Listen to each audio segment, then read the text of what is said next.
ที่มานั่งรอคอยคนที่บ่สนหมื่นหยาดน้ำตาที่ต้องฝืนทนที่เสียกับคนที่เหยียบใจเฮาจนสลายเมื่อก่อนบ่มีเขาอยู่บ่มีคนแบบนี้ที่อ่อนแอขนาดนี้หมดแรงปล่อยตัวเองเหมือนคนใกล้ตายหยุดทำตัวเหมือนควายที่ไปไสต้องมีเขาขอให้อยู่อย่างเฮาบ่มีเขาก็อยู่ได้เขาเคยอยู่แบบนี้บ่ได้เป็นตัวทวงของใครยังมีหัวใจเขาก็ใช้ของเฮาเอง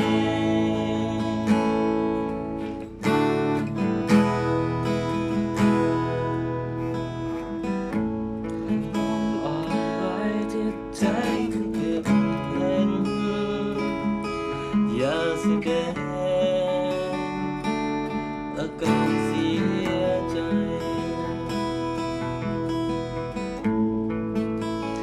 เสียความเข้าใจอาจจะอ่อนไหว แต่บ่แม่นกับคนที่ทำหายเฮาเมื่อก่อนบ่มีเขาอยู่เฮาบ่เป็นคนแบบนี้ที่อ่อนแอขนาดนี้หยุดแห้งปล่อยตัวเองเหมือนคนใกล้ตายหยุดทำตัวเหมือนควายที่ไปไสต้องมีเขาขอให้อยู่อย่างเฮาบ่มีเขาก็อยู่ได้เฮาเคยอยู่แบบนี้บ่ได้เป็นตัวทวงของใคร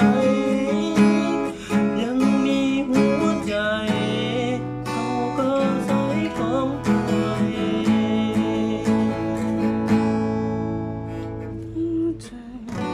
จบเลยเขาก็ใช้ของตัวเอ